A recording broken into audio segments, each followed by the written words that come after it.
नमस्कार साथियों, क्रिक सूत्रा में आप सभी का स्वागत है। इंग्लैंड में जो टेस्ट मैच चल रहा है उसका दूसरा दिन, आज उसका विश्लेषण करेंगे।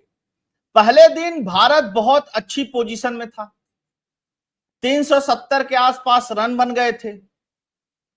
विकेट जो है वो 3 गिरा था, लेकिन आज 100 रन जोड़ने में ही सारे के सारे विकेट गिर गए और भारत 471 रन बना करके ढेर हो गया। जबकि लोगों को उम्मीद थी कि कम से कम 550 रन तो भारत बनाएगा ही यहां से। अच्छा, कल यशस्वी जायसवाल और शुभमन गिल, इसके अलावा पंत साहब ने जिस तरीके की बल्लेबाजी की थी, उसको देखते हुए लग रहा था कि नहीं, मामला जम जाएगा। हालांकि कई सारे रिकॉर्ड्स भी बने। 32 साल बाद इंग्लैंड के अंदर एक ही पारी के अंदर भारत के 3 बल्लेबाजों ने शतक लगाया। लेकिन सबसे दुख की बात है कि उन 3 शतक के अलावा एक केएल राहुल को छोड़ दिया जाए 42 रन, तो किसी का कोई कंट्रीब्यूशन नहीं रहा। करुण नायर 0 पे आउट हो गए, पूरी तरीके से फ्लॉप हुए, उनको वापस लाया गया था बहुत लंबे समय बाद। रविंद्र जडेजा भी 11 रन बना करके आउट हो गए, कोई परफॉर्मेंस बढ़िया नहीं दे पाए। शार्दुल ठाकुर की भी स्थिति वही रही। अगर ये लोग 10-10, 15-15, 20-20 रन भी कंट्रीब्यूट कर जाते और भारत 550 के आसपास भी पहुंच जाता, तो पोजीशन और स्थिति जो थी और बेहतर होती।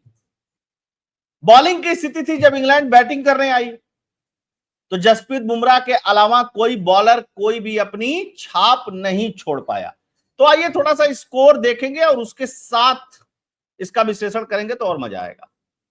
यशस्वी जायसवाल 101 रन बनाया, 42 केएल राहुल, ये कल का फिगर था। साई सुदर्शन डेब्यू मैच में 0 पे आउट हुए। शुभमन गिल ने 147 रन, बहुत बेहतर 147 रन बनाया। ऋषभ पंत ने 134 रन का कंट्रीब्यूशन दिया, जो बहुत अहम था, बहुत अहम मौके पर आया था। लेकिन करुण नायर 0 पे आउट। रविंद्र जडेजा 15 गेंद खेल करके 11 रन बना करके बिना मतलब के आउट हो गए। क्यों आउट हुए समझ में नहीं आया। शार्दुल ठाकुर तक एक उम्मीद थी कि शार्दुल ठाकुर भी कंट्रीब्यूट कर सकते हैं, लेकिन वो भी नहीं किए। जब करुण नायर और रविंद्र जडेजा ने नहीं किया तो शार्दुल ठाकुर की बात ही क्या करना है। ये कुल मिला जुला करके भारत की स्थिति थी। बॉलिंग में आप लोग देख लीजिए, जोश साहब ने 4 विकेट लिया, स्टोक्स ने जो है उसने 4 विकेट लिया और एक विकेट और बल्लेबाजों को, बॉलरों को मिला। इसके अलावा कुछ नहीं था और कोई बॉलर बहुत अच्छा नहीं कर पाया। अब चलते हैं इंग्लैंड की बैटिंग देखते हैं। इंग्लैंड में देखिए, जैक क्रॉली 6 गेंद खेल करके 4 रन बना करके आउट हो गए, इसको भी जसप्रीत बुमराह ने आउट किया। बेन डकेट 62 रन बना करके आउट हुए, इनको बोल्ड किया जसप्रीत बुमराह ने। लेकिन ओली पॉप ने 100 रन भी बनाए और बहुत तेज 131 गेंद पर 100 रन बनाए। यहां से भारत की पकड़ दूसरे दिन कमजोर हो गई। जो रूट एक अच्छा बैटिंग करने वाला खिलाड़ी और क्रिकेट के टेस्ट के फॉर्मेट में तो मतलब शानदार खिलाड़ियों में से एक, उसको जरूर बुमराह ने 28 रन पे रोक दिया। अब हैरी ब्रूक आए हैं खेलने के लिए। अब देखिए कल जब मैच होगा तो ये कितना अच्छा परफॉर्म करते हैं। सवाल एक है कि जसप्रीत बुमराह का साथ अगर कोई बॉलर नहीं देगा, जैसे आप देख रहे हैं Jasprit Bumrah 13 run, 2 maiden, 48 run, 3 wicket. Mohammed Siraj कोई मतलब नहीं भाई साहब। प्रसिद्ध कृष्णा कोई मतलब नहीं। रविंद्र जडेजा खैर जब फास्टर ही कुछ नहीं कर पा रहे हैं तो स्पिनर क्या करेंगे। शार्दुल ठाकुर का भी कोई मतलब नहीं, 3 ओवर में 23 रन दिया और बेभाव के मारे गए, जैसे वनडे में पिटाई होती है, T20 में पिटाई होती है उसकी तरीके से। अब इसमें अगर सिराज और प्रसिद्ध कृष्णा कल जसप्रीत बुमराह का साथ नहीं देते हैं तो आप मान करके चलिए कि भारत के हाथ से ये टेस्ट मैच चला जाएगा या ये ड्रॉ की तरफ चला जाएगा, क्योंकि कल तीसरा दिन होगा और इंग्लैंड, जाहिर सी बात है कि ये लोग विकेट नहीं निकालेंगे तो इंग्लैंड जम करके खेलेगी। लेकिन अगर शुरू में ही जैसे ही आओ तैसे ही अगर 1-2 विकेट निकाल देते हैं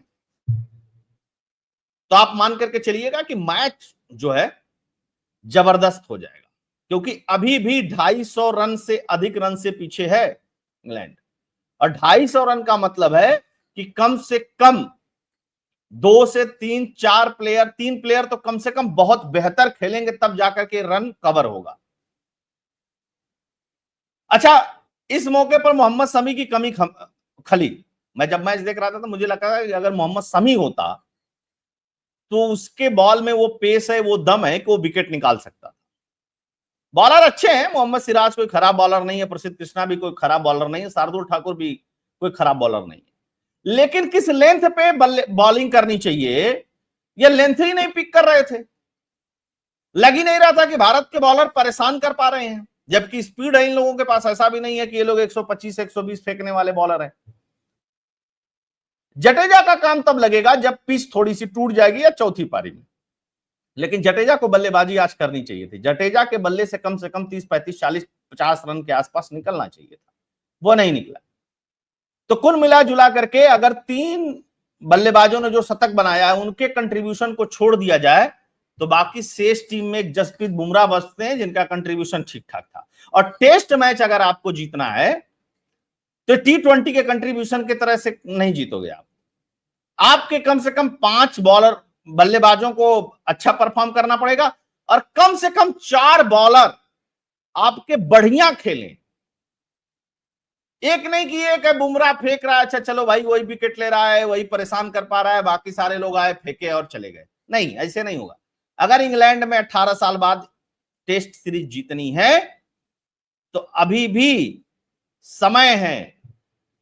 समय रहते हुए सचेत हो जाए भारतीय टीम, तब तो मजा आएगा टेस्ट में। अदरवाइज शुरुआत अच्छी करके लास्ट में डब्बा गोल हो जाएगा। तो कल क्या होगा, फिर कल उसका विश्लेषण किया जाएगा। आज तो अभी इतना ही था। हालांकि मैं बहुत खराब नहीं मानता हूं परफॉर्मेंस को, लेकिन निश्चित तौर पे मुझे बॉलिंग की कमी बहुत खली और नीचे बल्लेबाजी की कमी। तो आप सभी लोग जुड़े, बहुत बहुत धन्यवाद। वीडियो को लाइक कर दीजिएगा, चैनल नया है तो लोगों से सब्सक्राइब भी करिएगा, करवाइएगा। जय हिंद।